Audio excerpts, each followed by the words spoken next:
বিসমিল্লাহির রহমানির রহিম। প্রিয় শিক্ষার্থীরা, ইনশাআল্লাহ তোমরা ভালো আছো, আমিও ভালো আছি। দীর্ঘদিন করোনা ভাইরাসের কারণে বানিয়াল উচ্চ বিদ্যালয়ের ক্লাস তোমাদের বন্ধ ছিল। সরকার অনলাইন ক্লাসের ব্যবস্থা করার কারণে বানিয়াল উচ্চ বিদ্যালয় অনলাইন ক্লাস শুরু করছে। আজ তোমাদেরকে আমি অনলাইনে ক্লাস করব। আমি জনাব মোহাম্মদ আতাউর রহমান, বানিয়াল সহকারী শিক্ষক, বানিয়াল উচ্চ বিদ্যালয়, মুন্সিগঞ্জ সদর, মুন্সিগঞ্জ। প্রিয় শিক্ষার্থীরা, দীর্ঘদিন ক্লাস বন্ধ ছিল। পূর্বে তোমাদেরকে ফিন্যান্স অর্থাৎ ফিন্যান্স ও ব্যাংকিং, নবম শ্রেণীর ফিন্যান্স ও ব্যাংকিং তোমাদেরকে কয়েক অধ্যায় করেছিলাম। প্রথম অধ্যায়, দ্বিতীয় অধ্যায়, আবার ব্যাংকিং থেকে প্রথম অধ্যায়, দ্বিতীয় অধ্যায় করেছিলাম। আজকে তোমাদেরকে ফিন্যান্স ও ব্যাংকিং তৃতীয় অধ্যায় অর্থাৎ অর্থের সময় মূল্য। অর্থের সময় মূল্য আমি লিখি এখানে পাঠ শিরোনাম। পাঠ শিরোনাম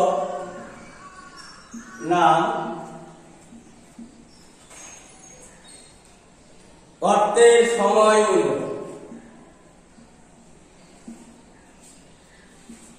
অর্থের সময় মূল্য।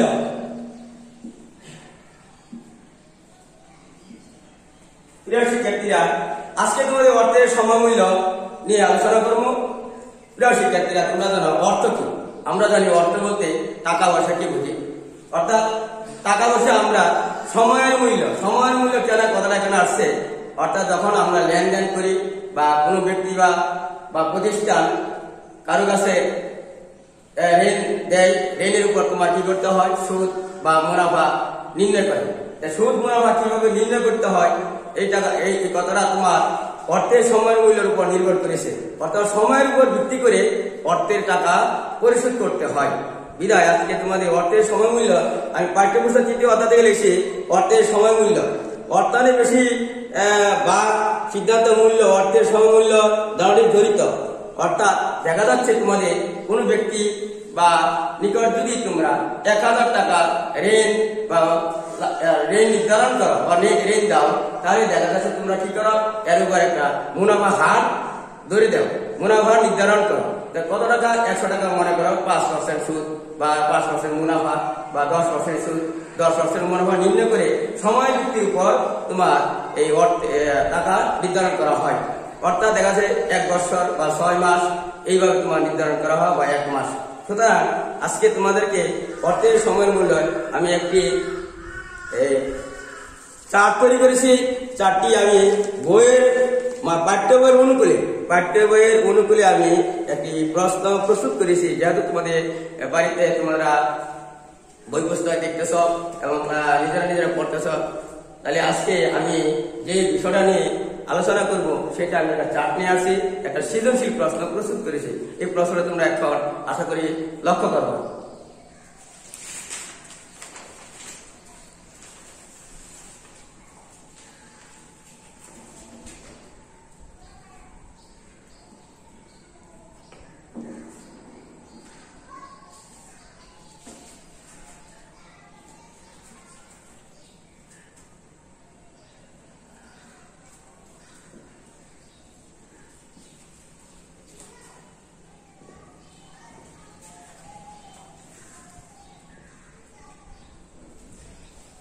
প্রিয় শিক্ষার্থীরা, লক্ষ্য করো, আমি এখন একটি সৃজনশীল প্রশ্ন হটবুটে আমি এখানে সেট করেছি। তোমরা লক্ষ্য করো, সৃজনশীল প্রশ্ন 1 দিয়ে আমি শুরু করেছি। একটা সৃজনশীল প্রশ্ন লিখছি, আকাউল 30 লক্ষ টাকা এ ব্যাংকে এবং গোবিন্দ 40 লক্ষ টাকা বি ব্যাংকে 10 বছরের জন্য জমা রাখে। এ ব্যাংক জমা টাকার উপর 11% এবং বি ব্যাংক জমা টাকার উপর 12% মুনাফা দেয়।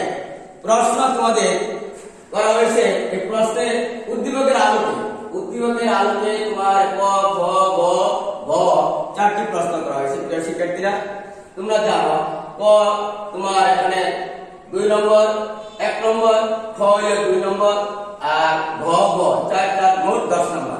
প্রিয় শিক্ষার্থীরা, তোমরা লক্ষ্য করো ই আর এর পূর্ণরূপ প্রিয় শিক্ষার্থীরা তোমরা জানো যেহেতু তোমরা পূর্বে ধারণা আছে যেটা ই আর কি, ই আর একটা ইংরেজি শব্দ বা ইংরেজি বর্ণ ই আর, অর্থাৎ এর অর্থ কি হতে পারে, অর্থাৎ প্রকৃত বার্ষিক মুনাফার হার অর্থাৎ ই আর।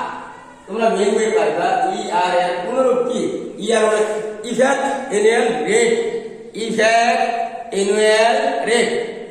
তারপর দেখো চক্রবৃদ্ধিকরণ পদ্ধতিটি ব্যাখ্যা করো, চক্রবৃদ্ধিকরণ পদ্ধতিটি ব্যাখ্যা করা। প্রিয় শিক্ষার্থীরা এটা নিয়ে আমি কিছু আলোচনা করবো, কি লিখবো না, এখানে লিখতে গেলে তোমাদের সময় অনেক ব্যয় হয়ে যাবে, যেহেতু তোমাদের ঘ এবং গ অঙ্ক আছে এটা আবার সমাধান করতে হবে।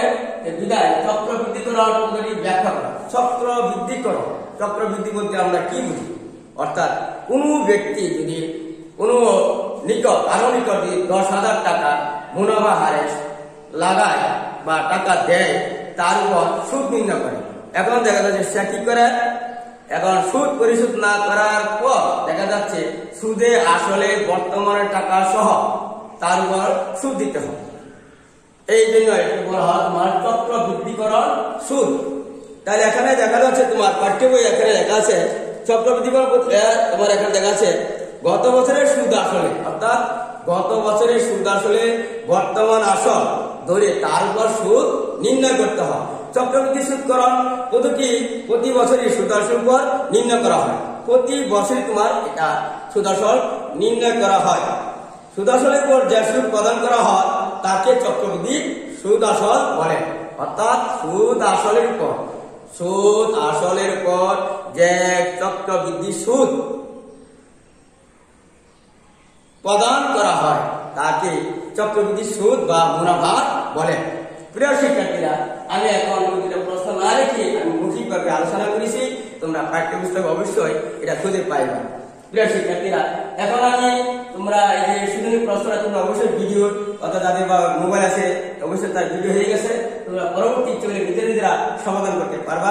এখন আমি তোমার গ এবং ঘ আমি এখন সমাধান করবো। প্রিয় শিক্ষার্থীরা তোমরা যে এখানে অবস্থান আছো খাতা কলম বই নিয়ে প্রস্তুত থাকো এবং আমার কথাগুলি আমার এই প্রশ্নগুলি তোমরা একটু লক্ষ্য করো। এখন আমি হোয়াইটবোর্ড থেকে এবার তোমার পোস্টার দিয়ে লাগিয়েছি সেটা খুলে দিব।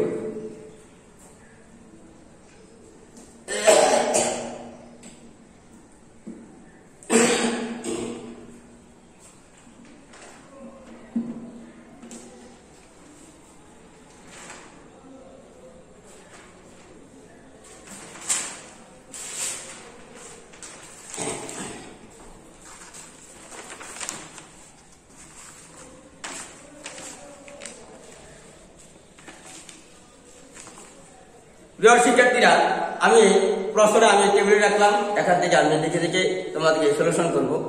আতাউর রহমান জমাকৃত অর্থের বহির্ভূত মূল্য নির্ধারণ করো।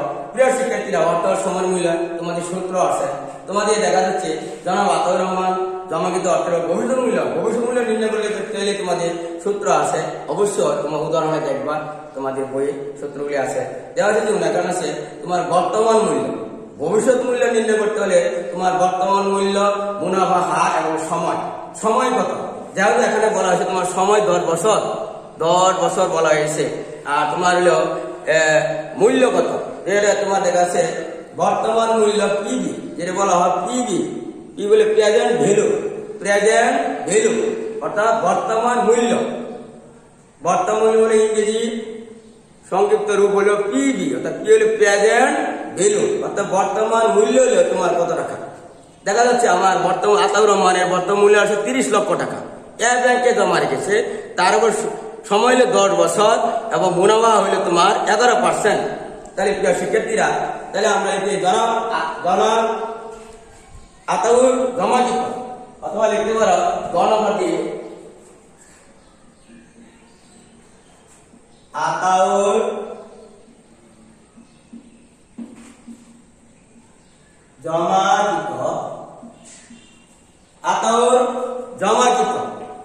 জমাকৃত অর্থের ভবিষ্যৎ মূল্য নির্ণয়। অর্থের ভবিষ্যৎ নির্ণয়। তাহলে প্রিয় শিক্ষার্থীরা, যেহেতু বলছি তোমাদের মেইন বই তোমাদের নিয়ম দেওয়া আছে, অর্থাৎ ভবিষ্যৎ মূল্য নির্ণয় করতে দেখাচ্ছে বর্তমান মূল্য, মুনাফা হার আর তোমার সময়। তাহলে এখানে আছে বর্তমান মূল্য 30 লক্ষ টাকা, আর মুনাফা হার হলো 11%, আর সময় হলো তোমার 10 বছর। তাহলে এখন লিখতে পারি বর্তমান মূল্য, আমরা লিখতে পারি বর্তমান মূল্য, বর্তমান মূল্য, বর্তমান মূল্য লিখতে পারি, অথবা তোমরা লিখতে পারো পিভি। পিভি সমান সমান কত? 30 লক্ষ টাকা। 30 লক্ষ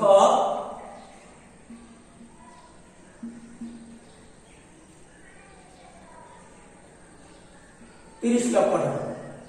তারপর তোমার দেখা আছে তোমার সুদের হার, তারপর মুনাফার হার, যেটা বলা হয় মুনাফার হার, মুনাফা হার সমান সমান 11%।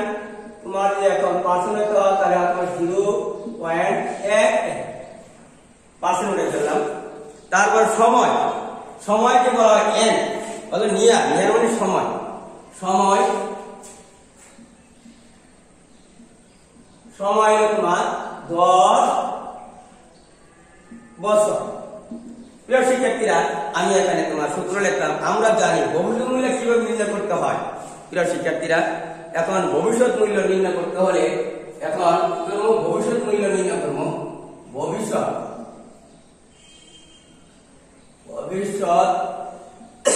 মূল্য অর্থাৎ এক বি লিখতে পারো। এক বি সমান কি করতে পারি? বর্তমান মূল্য পিবি। দেখো পিবি বর্তমান মূল্য তোমার পিবি, তারপর তোমার একটা ভিত্তি হলো সূত্র নিয়ম 1 যোগ তোমার হলো আই, তাহলে তোমার সময় এন, তোমার এন লিখতে পারো। তাহলে আই ইন্টারেস্ট যেটা বলা হয়। তাহলে এখন বর্তমান মূল্য কত তোমার? 30 লক্ষ। 30 লক্ষ টাকা ব্রেকেট 1 যোগ তোমার এই পার্সেন্টেজ 0.11, সময় কত? 10 বছর। এই 10 বছর তোমার লিখলাম এখানে। খেয়াল করো প্রিয় শিক্ষার্থী, এখন তোমার কি করতে হবে? লক্ষ্য করো, 30 লক্ষ লিখলাম। আবার লেখার পর খেয়াল করো তোমরা, এখানে তোমার ব্রেকেট দিও। দেখো কত? 1.11 তোমার 10 সমান সমান 30 লক্ষ ইন্টু, এখানে ইন্টু দিতে হবে, ব্রেকেট যাতে দেওয়া আছে একটা ইন্টু চিহ্ন, গুণ চিহ্ন, অর্থাৎ 1.11 তোমার 10 বছর। 10 বছর তোমার চক্র বৃদ্ধি, অর্থাৎ যেটা পাওয়া বলা। প্রিয় শিক্ষার্থীরা, দেখা যাচ্ছে এখন তোমাদেরকে এই সময়ের অর্থের সময়গুলো আমরা নির্ণয় করে তোমার ক্যালকুলেটর ব্যবহার করতে হবে, যেটা বলা সাইন্টিফিক ক্যালকুলেটর। ওই যে তোমার এটা ব্যবহার করতে হবে, এটা তোমার বই নির্দেশনা দেওয়া আছে। প্রত্যেকে এটা অবশ্যই লাগবে আমরা তোমার নির্ণয় করতে গেলে। দেখা যাচ্ছে তোমার একটা চিহ্ন আছে, দেখো এটা পাওয়ার চিহ্ন বলা হয়। তাহলে এটা বলা হয় এস বলা হয়, এস পাওয়ার। এই পাওয়ারটি তোমার আবার করতে হয়। তাহলে কিভাবে করতে হবে খেয়াল করো প্রিয় শিক্ষার্থীরা। তাহলে এখন দেখা যাচ্ছে তোমরা সাইন্টিফিক ব্যবহার করতে পারো 1.11 আর পাওয়ার দিয়ে 10 দিতে পারো। কত তোমার? 10। তারপর সমান দিতে পারো। তোমার হয়েছে 2.89, 2.839, 3.9 আছে, 3.94। তাহলে আমি পুরো না লিখে তোমার লিখতে পারি 2.8394। এখন তোমার 30 লক্ষ গুণ করো, কত হয় দেখো, ইন্টু 30 লক্ষ।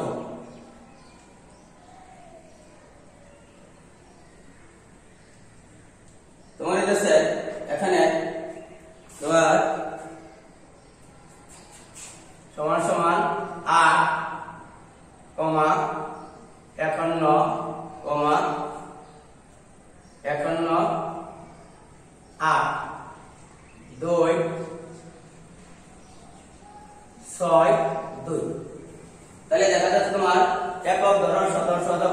লক্ষ নিবে, অর্থাৎ তোমার হচ্ছে এখন 85 লক্ষ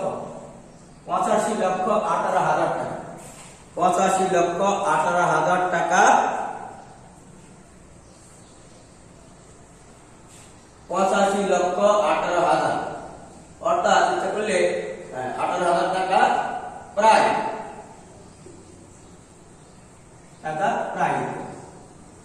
প্রিয় শিক্ষার্থীরা, এখন তোমরা লক্ষ্য করতে পারো।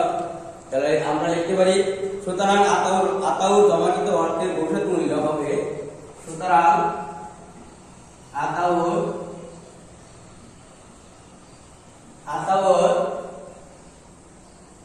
জমাকৃত অর্থের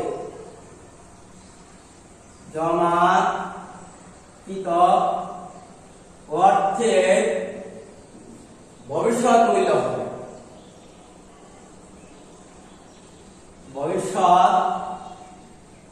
মূল্য হবে, তোমার 85,18,262 প্রায়। তাহলে এখন তোমার সেক্ষেত্রে বর্ণমালা আমি সমাধান করলাম, আশা করি তোমরা বুঝতে পেরেছ। এটা নিয়ম অনুযায়ী অন্যান্য তোমরা নির্ণয় করতে পারবে, সমাধান করতে পারবা। তারপর আমি চলে যাই তোমাদের গ নাম্বার বলছে তোমার কি, আতাউল ও গোবিন্দ নির্দিষ্ট সময় পরে একত্রে কত টাকা পাবে নির্ণয় করো।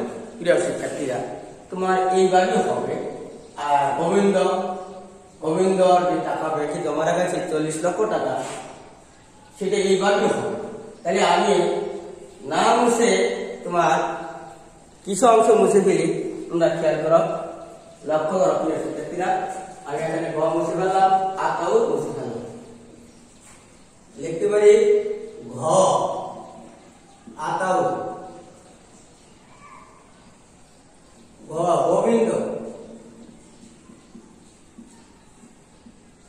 গোবিন্দ জমাকৃত অর্থের ভবিষ্যৎ মূল্য নির্ণয়। একই নিয়ম। প্রিয় শিক্ষার্থীরা, খেয়াল করো, লক্ষ্য করে এখানে তোমার 30 লক্ষ টাকা থেকে 40 লক্ষ টাকা, আর মুনাফা হার একই, সময় একই নিয়ম। প্রিয় শিক্ষার্থীরা, এখানে তোমার কি হবে একটু লক্ষ্য করো, এখানে পরিবর্তন খেয়াল করো,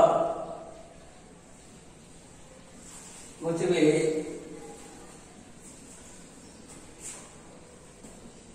এখানে একই হবে।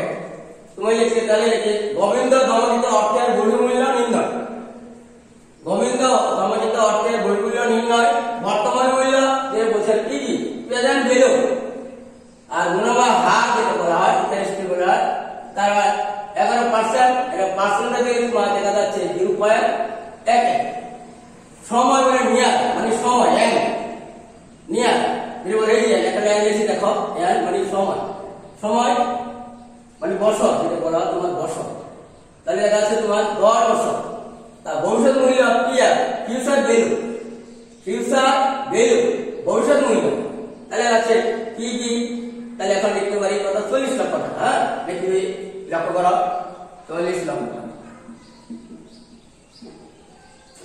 তারপর দেখো এইভাবে তোমার আসবে। আগে নিয়ে আমি যে তোমাদের এই সার্টিফিকেটটা ব্যবহার করেছিলাম, প্রিয় শিক্ষার্থীরা, তোমরা লক্ষ্য করো, এটা তোমাদের অবশ্যই লাগবে। যারা তোমাদের বই নির্দেশনা আছে, বলা আছে এই ক্যালকুলেশন করার সমাধান করা তোমাদের জটিল হবে বা কষ্ট হবে। তাহলে দেখো প্রিয় শিক্ষার্থীরা, আমি এখন গোবিন্দ জমাকৃত অর্থের ভবিষ্যৎ মূল্য নির্ণয় করি। তাহলে এখন আবার লিখি, পূর্বে দ্বারা আমি বলাই লিখি, আমি আবার লিখছি, যাতে আমার মুসলিম হবে। আবার হয়তো সংযুক্ত এবং ছোট বিদায় নিচে লিখতে পারি নাই, তোমরা লক্ষ্য রাখো। আবার 40 লক্ষ। এখানে পুরো বলেছে 1 যোগ 0.11 10 বছর একই। তারপর আমি এটা তোমার গুণ করছি চক্রবৃদ্ধি নিয়মে, গুণ করা হয় তোমার 2.8394। তাহলে প্রিয় শিক্ষার্থীরা লক্ষ্য করো, তাহলে আমি লিখতে পারি এখানে 40 লক্ষ। তারপর এখন 40 লক্ষ কি তোমার 2.8394 দিয়ে গুণ করবে। তাহলে শিক্ষার্থীরা আমি লিখি 40 লক্ষ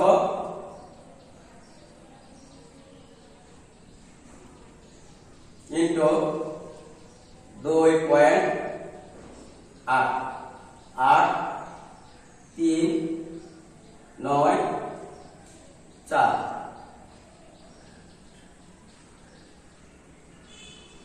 সমান কত দিতে লক্ষ্য করি সমান সমান লিখেছি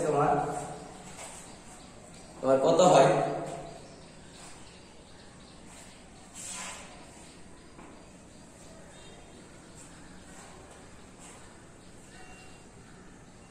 এখানে তোমার বলা আছে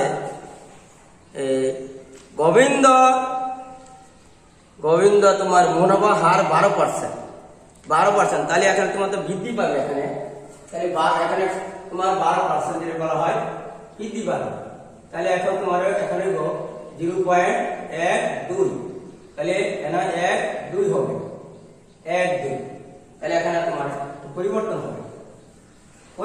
হবে তার পূর্বে ধারাবাহিকতা বজায় করতেছিলাম, দেখা যায় এখানে এ ব্যাংকে দিতেছে তোমার সুদ দিতেছে তোমার 11% আর বি ব্যাংকে দিতেছে তোমার 12%, তাহলে আতাউর 11% আর গোবিন্দ হলো 12%, তো গোবিন্দ যদি 12% আর 12 নিয়ে করতে হবে, লক্ষ্য করো এখানে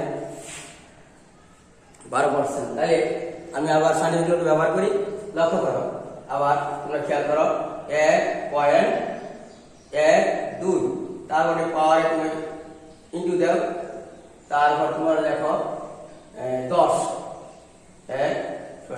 তারপর সমান দাও, দেখো তোমার 3.1 0.58 দেখতে পারো 3.1 প্রায় দেখতে পারি। এখন গুণ করো ইন্টু আবার 40 লক্ষটা গুণ করি ইন্টু 40 লক্ষ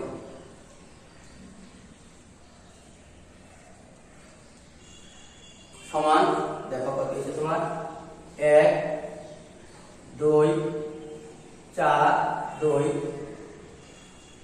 3 আবার 3 আবার 3 2 বার 9 2.83 দশমিক দেওয়ার দরকার নাই তোমার, এই মনে থাক। দেখা যাচ্ছে এখন তোমার রয়েছে, লক্ষ্য করো প্রিয় শিক্ষার্থীরা 1.24 অর্থাৎ তোমার 1,23,992 টাকা, প্রায় 92 টাকা, প্রায় 92 টাকা প্রায়। প্রিয় শিক্ষার্থীরা আমরা এখানে লিখতে পারি, সুতরাং গোবিন্দ জমাকৃত অর্থের গভীর মূল্য, সুতরাং গোবিন্দ জমাকৃত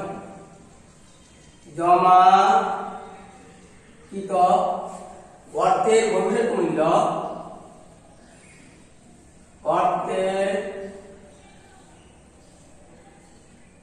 ভবিষ্যৎ মূল্য হলো 1,24,23,392 প্রায়।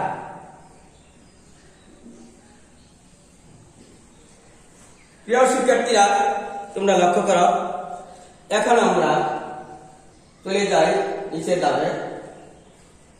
নিচের দাগ কি বলছে, প্রশ্ন করেছে তোমার আতাউর গোবিন্দ নির্দিষ্ট সময় পরে একত্রে কত টাকা পাবে। আতাউর গোবিন্দ নির্দিষ্ট সময় পরে একত্রে কত টাকা পাবে নির্ণয় করো।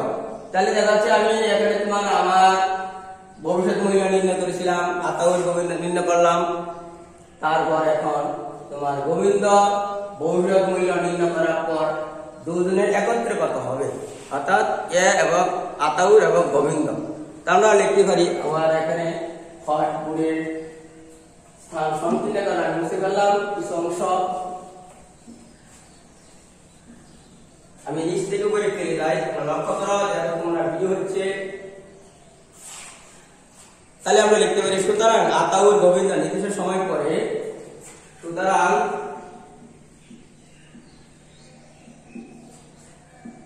আতাউর ও গোবিন্দ বলছে নির্দিষ্ট সময় পরে, নির্দিষ্ট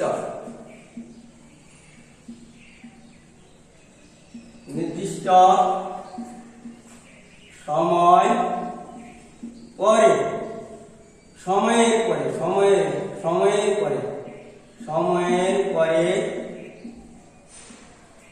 সময়ের পরে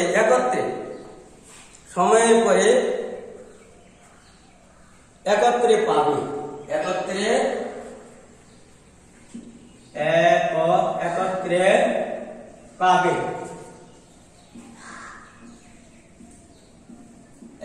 পাবে, দেখে দেখতে পারি। যেহেতু আতাউর রহমানের পুরো টাকা কত ছিল লক্ষ্য করো,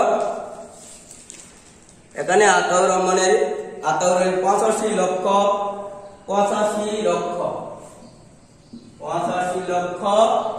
18,000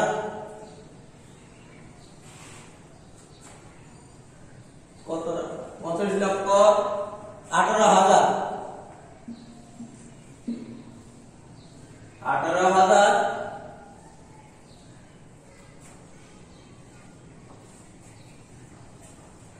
আর 200 টাকা যোগ গোবিন্দ জমাকৃত অর্থের ভবিষ্যৎ মূল্য 1,24,000,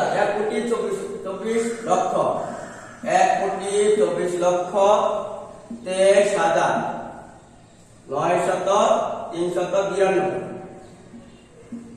যোগ করো টাকা। তাহলে বেশিতে লক্ষ্য করো কত টাকা হয়।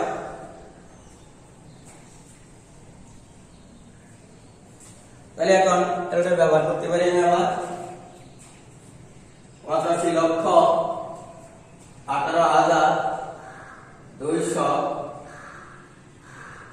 যোগ 1,24,23,392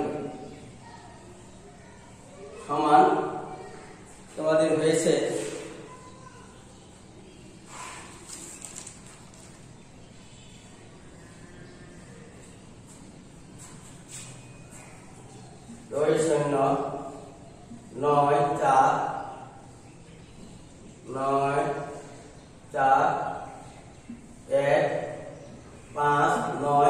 2 টাকা।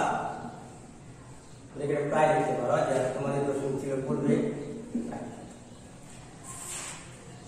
তাহলে 2,09,41,000, 2,09,41,000 টাকা দুদিনে একত্রে পাবে। তাহলে উত্তর লিখতে পারি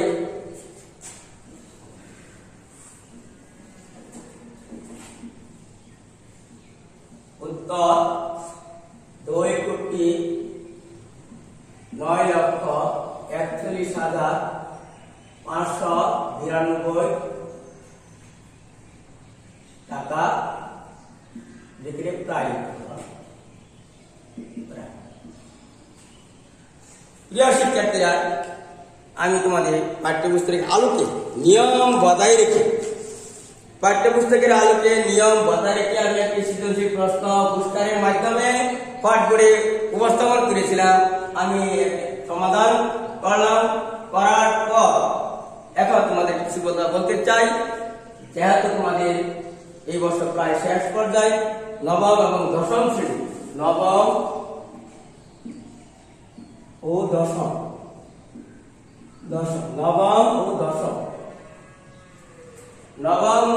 শ্রেণীর জন্য শ্রেণী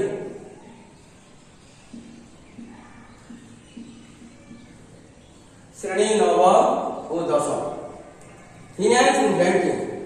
প্রিয় শিক্ষার্থীরা, অনেকদিন তোমাদের ক্লাস করতে পারি না, বিদায় আজকে যে প্রশ্নটা তোমার সৃজনশীল নির্ণয় করে সমাধান করলাম, দেখো তোমরা আশা করি এটা বুঝতে পেরেছ আর বোঝার জন্য চেষ্টা করবা। বাড়িতে বসে আবার তোমরা নিজেরা একটা সৃজনশীল প্রশ্ন বুদ্ধিভাব তৈরি করে তোমরা একটা প্রশ্ন সমাধান করবা। এই নিয়ম অনুযায়ী এইটা তোমাদের বাড়ির কাজ হিসেবে রাখা হলো। আশা করি তোমাদের সাথে আবার পরবর্তী ক্লাসে, অনলাইন ক্লাসে দেখা হবে। এখানে আমি শেষ করলাম। আল্লাহ হাফেজ। আসসালামু আলাইকুম ওয়া রাহমাতুল্লাহ।